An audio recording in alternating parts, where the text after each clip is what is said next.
So I'm saying that to say, me talking about the blessings of this hotel room and everything. Because I was asking God yesterday, I said, why do you want me to get up so early? Like, who gets up at 4 o'clock in the morning? It's still dark.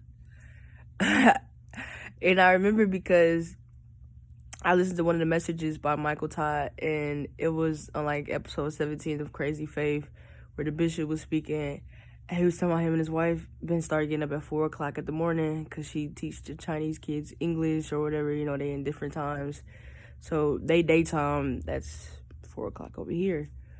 So, and I heard God say He wants me to do that.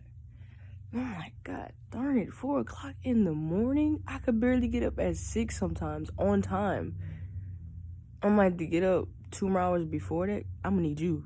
Like, I'm gonna definitely need you every morning. And the thing is about it took me 3.5 weeks to, like, actually get up at 4 o'clock in the morning. Otherwise, I'll miss it. I'll probably wake up at 6 one day, 7 another day, 8 o'clock. I'll still get up early to most people, but it's late for me because that's not the time He told me to get up.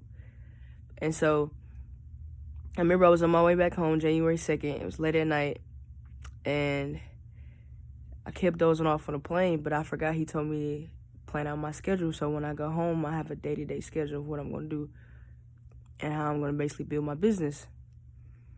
So I'm like, okay, God, I kept dozing up, kept waking me back up. And finally, when I got up, I'm like, oh yeah, let me do my list real quick. Did it. And I'm like, dang, go to bed at 12, wake up at 4. That's 4 hours of sleep, which is cool.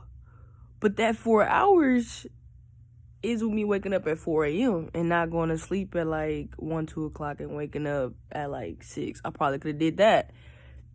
Now he's like, no, 12 to 4.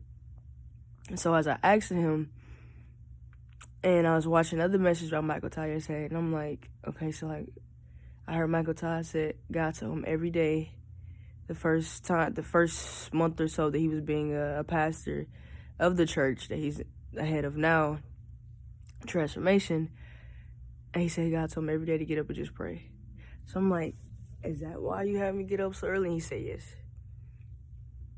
So I'm like, okay, you want me to get up every day and pray at 4 o'clock in the morning, read my Bible, and then go about the rest of my day? Because I'm not a Bible reader, I'm gonna be honest.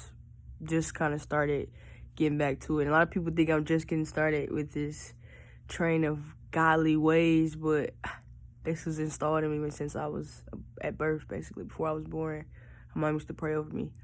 She's like, I got a prayer warrior. And she'd say, I have a drummer. But, so I'm like, okay, read my Bible, pray. Read my Bible, pray. It's a challenge for me.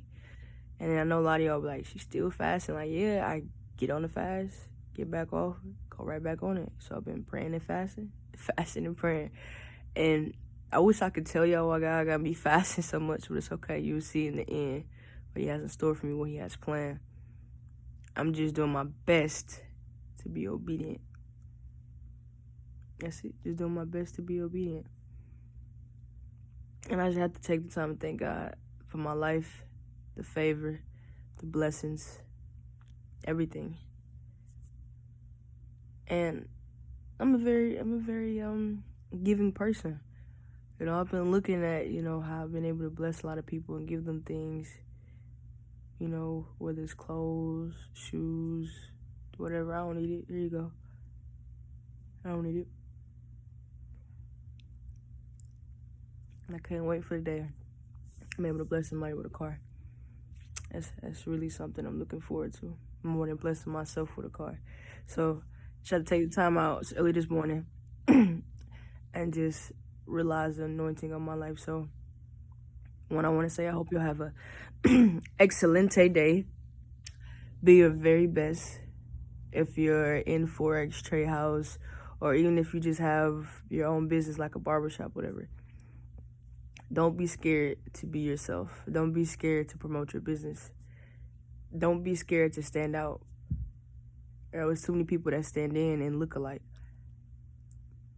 Amongst all these, I want to say, like, let's say orange. All these orange people, I want to be the blue, the red, the white. I want you to notice me from a far distance. And that's what I want for all of y'all. I pray for hope, peace, and joy. And always remember, hope is free. So hope for as much, because hope is the substance to faith. So if you're not hoping for anything, you don't have faith in anything. You don't have faith that your life will get better. You don't have faith in your business. You don't have faith that anything you want, desire is really going to come to pass. And that's what I've been learning. Not even just living in Texas, that he had to move me from a whole different state to show me some things. I've been realizing a lot more. So I just pray that y'all get the same thing and realize the same thing. But have a good day. I gotta go. He needs me.